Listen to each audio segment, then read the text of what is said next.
Assalamualaikum warahmatullahi wabarakatuh. Salam bunga atur sehat buat teman-teman semuanya. Semoga senantiasa dalam keadaan sehat walafiat dan selalu bahagia.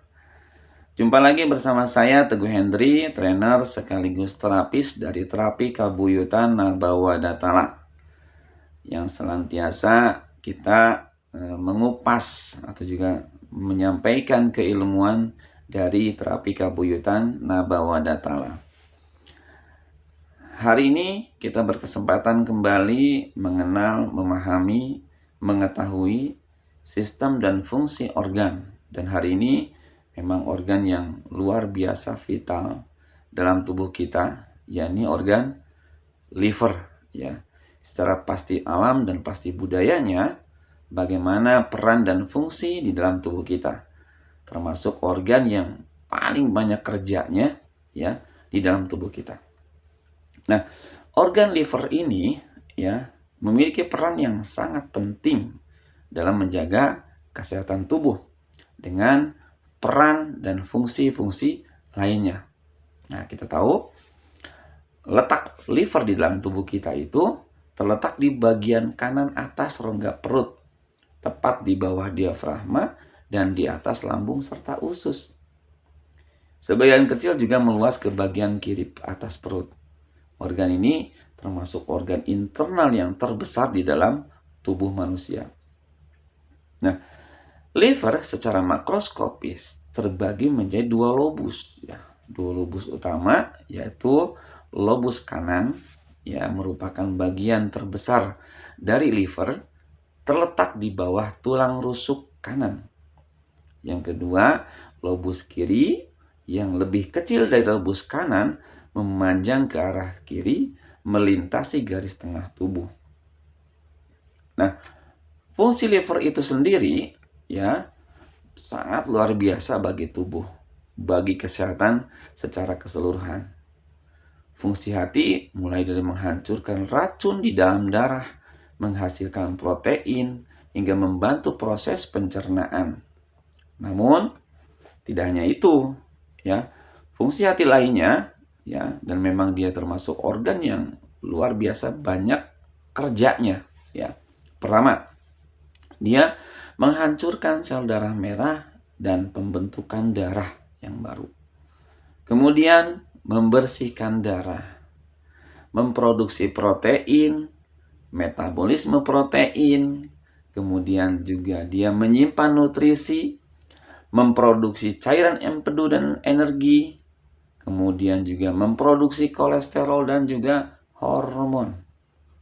Nah, berkaitan juga dengan rasa dan perasaan, artinya secara psikologis. Nah, hati itu ada 3 hal yang bisa merusak hati. Yang pertama itu adalah angin. Angin yang tidak termetabolisme dapat mengakibatkan liver menjadi panas. Nah, liver panas itu juga bisa mengakibatkan orang bisa impotensi, keputihan, dan juga respon emosional yang labil. Apalagi yang merusak hati? Virus. Virus adalah suatu substansi yang ada dalam tubuh manusia yang sifatnya menekan daya tahan tubuh seseorang. Karena fungsi liver itu sebagai imunitas atau daya tahan tubuh, virus bisa melemahkan fungsi liver. Sehingga liver tidak dapat berfungsi dengan baik. Nah, yang ketiga adalah hal yang bisa merusak hati atau liver adalah zat kimia.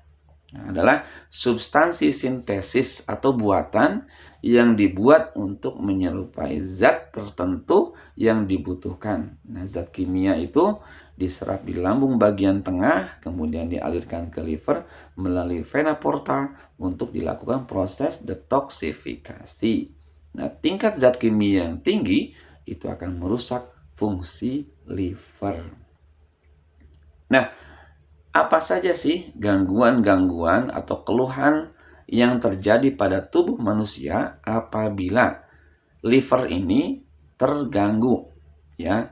itu bisa menyebabkan gejala yang ringan sampai gejala yang berat.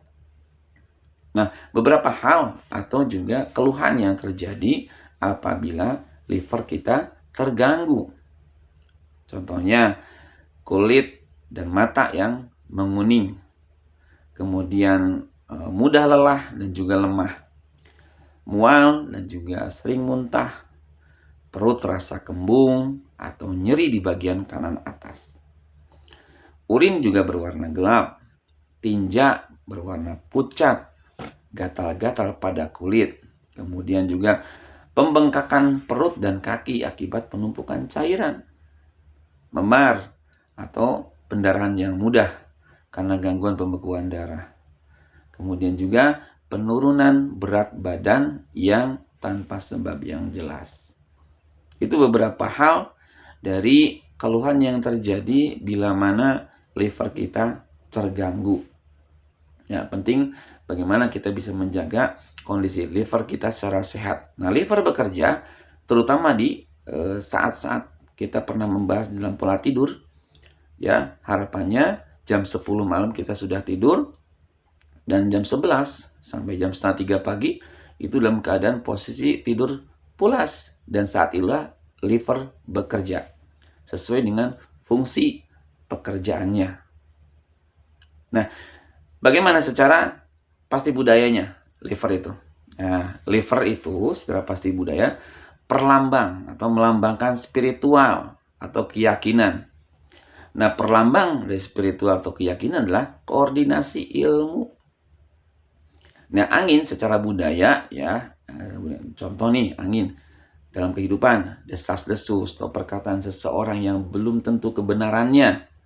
Nah, apabila hal tersebut dikonsumsi, maka mempengaruhi terhadap pendirian seseorang dan menurunkan daya tahan tubuh atau motivasi orang tersebut dalam bertindak. Pun juga virus. Nah, secara budaya itu orang-orang terdekat yang senantiasa dia memberikan motivasi-motivasi yang negatif ya, tidak memberikan motivasi yang positif sehingga bisa melemahkan semangat kita. Nah, kemudian zat kimia secara budaya itu adalah sesuatu yang dibuat-buat atau rekayasa pembenaran agar pendapatnya bisa diterima secara umum tanpa berdasarkan sudut pandang ilmu. Nah, liver itu terkoneksi langsung dengan otak. Setiap penanggapan hati berawal dari proses penginderaan yang dipersepsikan oleh otak. Untuk membuat setiap penanggapannya menjadi baik, maka harus diawali dengan persepsi yang baik. Nah, hasil dari penanggapan hati itu bisa menstimulasi hormon endorfin. Jadi manakala kita awali dengan tanggapan-tanggapan yang positif. Begitupun juga dengan sebaliknya. Jika kita sering menerima ya tanggapan tidak bahagia atau negatif, semua juga akan memicu hormon, dan kita ambil ya sehingga kita bisa merasakan hormon kortisol ya dalam bentuk emosi-emosi negatif. Nah, keyakinan adalah akibat dari koordinasi dengan pendahulu ya atau otak yang terjaga sehingga bisa menangkal segala bentuk tantangan yang mengganggu gerak menuju tujuan. Maka pintar-pintarlah kita mengkonsumsi asupan-asupan energi, motivasi ke dalam diri kita, tampung semua hal yang sifatnya positif dan pancarkan juga hal yang positif. Semoga bermanfaat. Mohon maaf atas segala kekurangan. Assalamualaikum warahmatullahi wabarakatuh.